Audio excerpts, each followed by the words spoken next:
Hello students, physics in easy way में आपका स्वागत है। फिजिक्स इन इजी वे के साथ कॉन्सेप्ट को समझना हुआ सबसे आसान। तो आज के इस लेक्चर में हम डिस्कस करने जा रहे हैं थर्मोडायनेमिक प्रोबेबिलिटी। इससे पहले मैं मैक्रोस्टेट और माइक्रोस्टेट की वीडियो अपलोड कर चुका हूं।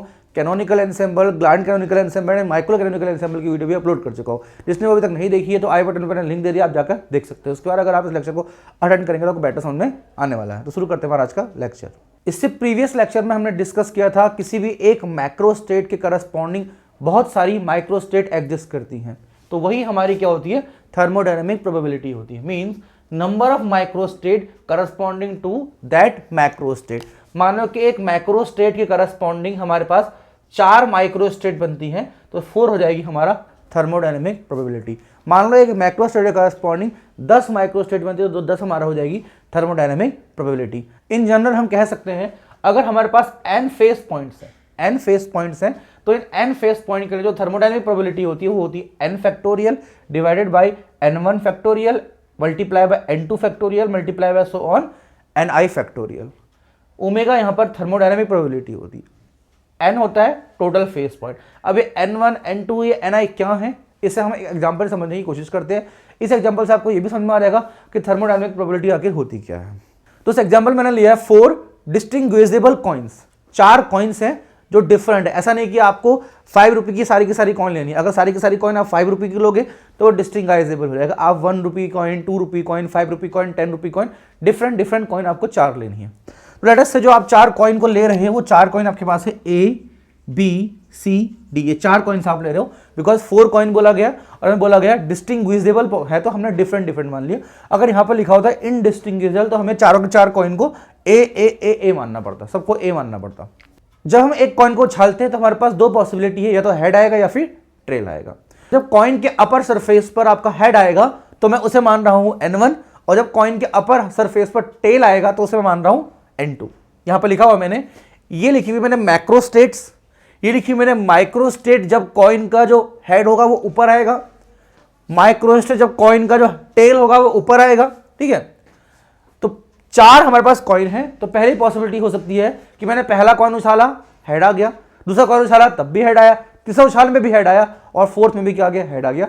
चारों के 4 कॉइन में हेड आ गए। तो पहली पॉसिबिलिटी मेरी बनेगी, यानी पहली मैक्रोस्टेट मेरी बनेगी चारों के 4 हेड आ गए और टेल एक भी नहीं आया। तो n1 मेरा 4 हो गया, n2 मेरा 0 हो गया। अब सेकंड माइक्रोस्टेट हो सकती है कि मैंने पहले ऐसे कॉइन उछाला, हेड आया, दूसरे में भी हेड आया, तीसरे में भी हेड आया, पर नेक्स्ट वाले में टेल आ गया। तो पॉसिबिलिटी हो जाएगी 3-1, यानी 3 बार हेड आया, 1 बार टेल आया। फिर ऐसा हो सकता है कि मैंने पहला उछाला, हेड आया, सेकंड में टेल आया, फिर हेड आया, फिर टेल आया, यानी कि 2 में आगे हेड, 2 में आगे टेल। थर्ड पॉसिबिलिटी हो सकती है कि पहले सिक्के में तो हेड आया, बाकी तीनों में टेल आ गए, बाकी तीनों में टेल आ गए।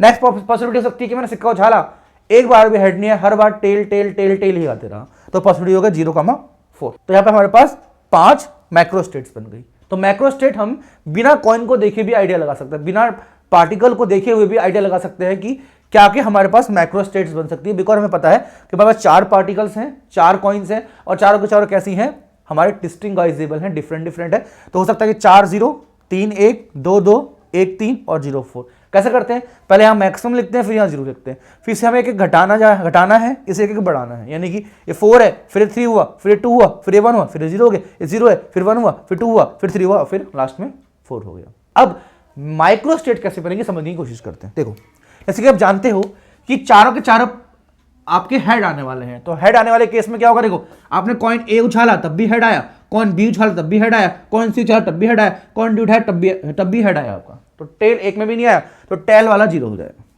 क्योंकि एक भी कॉइन में टेल नहीं आया। तो नेक्स्ट मैक्रोस्टेट हमारी है n1 3 n2 1, यानी कि हमारा 3 बार हेड आएगा, 1 बार टेल आएगा। तो मैंने माना जब मैंने पहले बार टॉस किया तो टेल ए में आया, जब टेल ए में आएगा तो हेड किस में आएगा, बी सी डी में आएगा। अब ऐसा भी तो कर सकता हूं कि मैंने कॉइन उछाला, ए पे टेल ना आकर मेरा बी पे टेल आया, जब मेरा बी पे टेल आएगा तो मेरा ए सी डी पर हेड आएगा। अब मैंने मान लिया कि मेरा टेल सी पर आया, जब मेरा टेल सी पर आएगा तो ए बी डी पर मेरा हेड आएगा। और मैंने मान लिया कि मेरा टेल डी पर आया, जब मेरा टेल डी पर आएगा तो ए बी सी पर मेरा क्या आएगा, हेड आएगा। तो ये 4 पॉसिबिलिटी बन सकती है। मेरा n1 3 है, n2 1 है, यानी यहां पर a b c d और रिमेनिंग पार्ट्स यहां पर, बिकॉज यहां पे 3 होने चाहिए, यहां पर 1 होना चाहिए। तो यहां पे मेरे इस मैक्रोस्टेट के करस्पॉन्डिंग 4 माइक्रोस्टेट मिली मुझे, और इस मैक्रोस्टेट के करस्पॉन्डिंग मुझे एक ही माइक्रोस्टेट मिली। नेक्स्ट मेरे पास मैक्रोस्टेट है 2 2, यानी कि 2 बार मेरा हेड आएगा, 2 बार मेरा टेल आएगा। तो मैंने मान लिया, देखो ये मेरे पास है ए बी सी डी है, तो मैंने मान लिया पहले मेरा ए बी पर हेड आ गया, ए बी पर हेड आ गया। फिर मैंने मान लिया मेरा ए सी पर हेड आ गया, ए सी पर हेड आ गया। फिर मैंने माना मेरा कि ए डी पर हेड आ गया, ए डी पर हेड आ गया। फिर मैंने माना बी सी पर हेड आया, फिर मैंने माना बी डी पर हेड आया, और फिर मैंने माना सी डी पर हेड आया। तो ऐसे 6 पॉसिबिलिटी बनेगी मेरी, क्योंकि इसे 2 पर हेड आना है ना, और रिमेनिंग पर टेल आएगा। तो पहले माना ए बी पर, फिर ए सी पर, फिर ए डी पर, फिर बी सी पर, फिर बी डी पर, और फिर सी डी पर। तो ये 6 पॉसिबिलिटी बनेगी जहां मेरा हेड आएगा और रिमेनिंग पार्ट में टेल आएगा। यानी अगर ए बी पर हेड आया तो सी डी पर टेल आएगा, ए सी पर हेड आया तो बी डी पर टेल आएगा, ए डी पर हेड आया तो बी और सी पर टेल आएगा। अगर बी सी पर क्या आया, हेड आया, तो A B C A D पर टेल आएगा। अगर बी डी पर हेड आया तो ए और सी पर टेल आएगा। अगर सी डी पर हेड आया तो ए और बी पर टेल आएगा। ये कहने का मतलब है, ठीक है। यानी कि A B, A C, A D, B C, B D, C D, यहां को उल्टा कर दो। देखो A B, A C, A D, B C, B D, C D, ये कंफर्म करने का तरीका है कि आपने कोई गलती तो नहीं करी, मिस्टेक तो नहीं करी है। तो मुझे यहां 1 बनाना है, मतलब यहां मेरे पास ए आएगा, बी आएगा, सी आएगा, डी आएगा। अगर मेरा ए पर हेड आएगा तो मेरा बी सी डी पर टेल आएगा। अगर मेरा बी पर हेड आएगा तो मेरा ए सी डी पर टेल आएगा।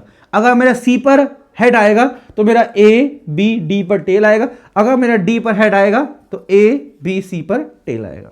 तो इसमें 4 पॉसिबिलिटी बनेगी, यानी कि जो ये वाली मैक्रोस्टेट है, इस मैक्रोस्टेट के करस्पॉन्डिंग मुझे 4 डिफरेंट माइक्रोस्टेट मिल गई। नाउ इसकी बात अगर मैं करें तो इसमें क्या है, हेड तो एक बार भी नहीं आ रहा, पर टेल 4 बार आ रहा है। तो जब हेड एक बार भी ना आए तो 4 बार टेल आए, तो यहां पर चारों के 4 टेल पे आ जाएगा, ए बी सी डी, और यहां पर आ जाएगा 0।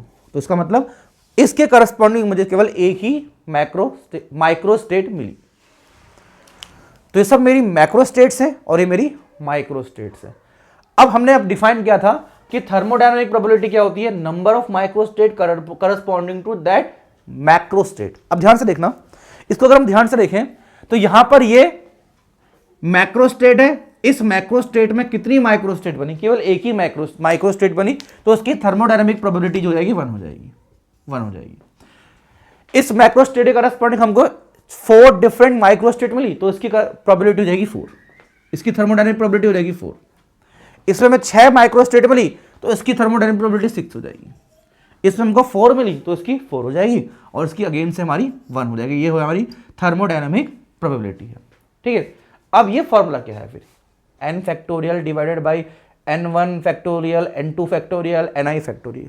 तो ये जो प्रोबेबिलिटी मैंने निकाली है, इस प्रोबेबिलिटी को मैं इस फॉर्मूले के बेसिस पे भी कैलकुलेट कर सकता हूं। देखो कैसे, ध्यान से देखना। अगर मैं पहली पॉसिबिलिटी मान के चलूं, पहली पॉसिबिलिटी अगर मैं मान के चलूं, तो पहली पॉसिबिलिटी में ध्यान से देखो, मेरा टोटल नंबर ऑफ पार्टिकल्स कितने हैं, टोटल कॉइन कितने हैं, टोटल कॉइन 4 है, तो n को मैं हमेशा 4 लूंगा, ठीक है। तो पहला आ गया 4 फैक्टोरियल, तो ऊपर आएगा n फैक्टोरियल मतलब 4 फैक्टोरियल डिवाइडेड बाई n1 की वैल्यू 4 है, n2 की वैल्यू 2 है, तो नीचे आएगा n 4 फैक्टोरियल और 0 फैक्टोरियल, क्योंकि n2 0 है, बाकी तो कोई है ही नहीं, 2 ही पॉसिबिलिटी है, n1 n2, और n1 है 4, n2 है 0, तो ऊपर है 4 फैक्टोरियल, डिवाइड में भी 4 फैक्टोरियल, और 0 फैक्टोरियल तो 1 होता है, तो 4 फैक्टोरियल कटेगा तो 1 आ जाएगा। तो इसलिए इससे करस्पॉन्डिंग जो प्रोबेबिलिटी आएगी थर्मोडायनामिक वो 1 आएगी। सेकंड वाले को अगर मैं सॉल्व करूं, तो देखो टोटल नंबर ऑफ पार्टिकल तो अभी भी 4 है, तो ऊपर आएगा 4 फैक्टोरियल, डिवाइड में क्या आएगा, n1 3 है, n2 1 है, तो नीचे आएगा 3 फैक्टोरियल, यहां पे आएगा 1 फैक्टोरियल। अब देखो 4 फैक्टोरियल को मैं लिखूंगा 4 इंटू 3 फैक्टोरियल, और यहां पे ऑलरेडी 3 फैक्टोरियल है, तो कट के कितना आएगा, 4 आ जाएगा, और यहां पर हमारी प्रोबेबिलिटी 4 ही है। ओके, सिमिलरली अगर मैं नेक्स्ट निकालूं, नेक्स्ट मतलब इस वाले केस को निकालूं, तो अभी टोटल नंबर ऑफ पार्टिकल तो अभी हमारे पास 4 ही है, तो ऊपर 4 फैक्टोरियल आएगा, डिवाइडेड में n1 की वैल्यू इस केस में कितना 2 है, और n2 भी 2 है, तो यहाँ 2 फैक्टोरियल और 2 फैक्टोरियल आ जाएगा। तो 4 को मैं लिखूंगा 4 इंटू 3 इंटू 2 फैक्टोरियल, डिवाइड में 2 फैक्टोरियल, और 2 फैक्टोरियल को हो जाएगा 2 इंटू 1, तो कैंसिल हो जाएगा, तो आएगा 4 इंटू 3 बाई 2, 2 से कटेगा 2 बार 3 2 जा 6, तो थर्मोडायनामिक प्रोबेबिलिटी मेरी 6 आ जाएगी। सिमिलर वे में इसको भी निकाल सकता हूं, सिमिलर वे में इसको भी निकाल सकता हूं। तो यहां पर यानी कि number of microstate corresponding to that macrostate, number of microstate corresponding to that macrostate, number of microstate corresponding to that macrostate, number of microstate corresponding to that macrostate. This is called thermodynamic probability. इसे हम omega से represent करते हैं। Generally इसका formula होता है n factorial divided by n1 factorial, n2 factorial, so on ni factorial. यहाँ पर फिलहाल हमारे पास क्या थे, दो ही पॉसिबिलिटी थी, हेड आना और टेल आना, तो इसलिए n1 n2 की दो वैल्यू बनी। अगर हमारे पास बहुत सारे फेस सेल्स होते, मान लो कि 1 2 3 4 आई तक फेस सेल्स होते, तो यहाँ पर फिर हम n1 n2 n3 so on ni करते हैं यहाँ पर, ठीक है। अब इस ni multiply by n2 factorial n3 factorial को हम लिख सकते हैं summation ni factorial, summation ni factorial कर सकते हैं इसको हम। अब दोनों साइड अगर हम लॉग लें तो यहां पर आएगा लॉग ओमेगा और यहां पर आएगा log n factorial minus log sigma ni factorial. अब यहां पर हम स्टर्लिंग अप्रोक्सीमेशन लगाने वाले हैं। स्टर्लिंग अप्रोक्सीमेशन आपका होता है log n factorial equals to n log n minus n। तो ये हमें अप्लाई करना है इस पर भी और इस पर भी। तो लॉग ओमेगा हमें मिल जाएगा, लॉग ओमेगा देखो अगर मैं यहां पर लगाता हूं ये अप्रोक्सीमेशन, तो ये लॉग n फैक्टोरियल तो बन जाएगा n log n minus n, n log n minus n। फिर बीच में क्या है, माइनस का साइन है, माइनस का साइन लगा दिया। अब इसमें लगाना है इसको, देखो यहां पर क्या है, समीशन है, तो पहले समीशन आएगा ni log ni minus summation ni, यानी कि कहने का मतलब समीशन को ऐसे लिख दो, समीशन को लगा दो, फिर इसमें लगा दो स्टर्लिंग अप्रोक्सीमेशन। क्या होता है ni log ni minus ni, ठीक है ना। फिर समीशन को अंदर मल्टीप्लाई कर दो, summation ni log ni minus summation ni, तो ये मिल जाएगा आपको। जब आप इसमें अप्लाई करेंगे तो आपको मिलेगा समीशन ni लॉग, यहां पे समीशन नहीं होगा, summation ni log ni minus summation ni, okay. फिर माइनस के बाद अंदर मल्टीप्लाई करेंगे आप, तो यहां पे आएगा summation ni log ni minus minus plus summation ni।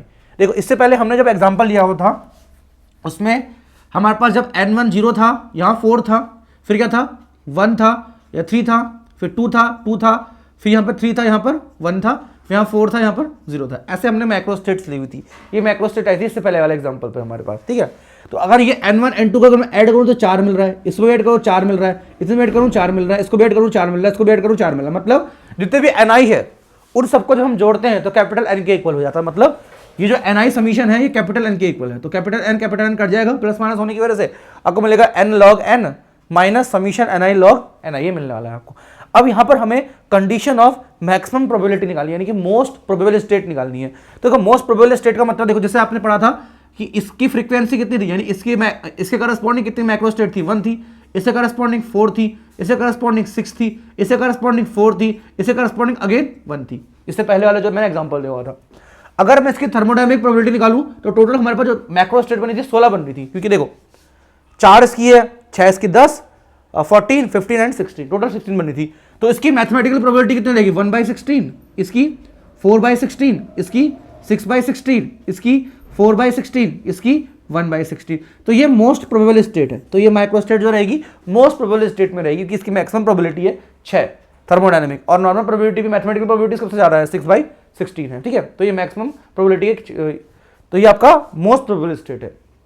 तो अगर मैं condition of most probable state find करनी है तो उसके लिए हमें इसका डेरिवेटिव करना पड़ेगा, बिकॉज मैक्सिमम मिनिमम के लिए हम करते क्या है, फर्स्ट टाइम डेरिवेटिव को इक्वल टू 0 करते हैं। तो इसका हम फर्स्ट टाइम डेरिवेटिव ले लेंगे, इक्वल टू 0 कर देंगे, यानी कि del log omega equals to 0, ठीक है। तो del log omega equals to 0 कर देंगे इसको। तो हमें इसका डिफरेंशिएट करना है, तो इसके बाहर से हमने डेल लगा दिया, यहाँ है n log n minus summation ni log ni, इसका मुझे डिफरेंशिएट करना है। तो अब ध्यान से देखो ये तो कांस्टेंट वाला पार्ट है, क्योंकि n इससे पहले का 4 थे, ये 4 था, ये 4 था, तो 4 लॉग 4 कांस्टेंट हो गया एक तरह से, और कांस्टेंट का डिफरेंशिएशन 0 हो जाएगा, तो इस पार्ट का डिफरेंशिएशन 0 हो गया। अब जब मैं यहाँ पे करूंगा तो यहाँ मुझे प्रोडक्ट रूल लगाना पड़ेगा इसमें और इसमें। उसके लिए पहले मैंने एक समीशन को बाहर कॉमन ले लिया और माइनस का साइन को भी बाहर कॉमन ले लिया। अब इसको देखो, इसमें प्रोडक्ट रूल लगाऊंगा तो पहले मैं ni को ऐसे रहने दूंगा, लॉग ni कर दूंगा डिफरेंशिएशन, लॉग ni का हो जाएगा 1/ni, फिर ni का फिर से करूंगा तो डेल ni हो जाएगा, प्लस अब लॉग ni को ऐसे रहने दूंगा और ni का करूंगा तो ni का हो जाएगा डेल ni, ठीक है। अब क्या होगा देखो, ni कैंसिल होगा, फिर इसमें ni कॉमन ले लेंगे हम। जब इसमें ni हम बाहर कॉमन लेंगे तो यहाँ डेल ni कॉमन लेंगे, डेल ni कॉमन लेंगे तो यहाँ बचेगा 1 और यहाँ बचेगा log ni, तो 1 plus log ni del ni equal to 0 summation के अंदर -1, ये है condition of maximum probability. I hope आपको आज का लेक्चर समझ में आया होगा। वीडियो को लाइक कर दीजिए, अपने दोस्तों के साथ शेयर कर दीजिए, चैनल को सब्सक्राइब कर दीजिए। मिलते हैं आपसे किसी नए लेक्चर में किसी नए टॉपिक के साथ।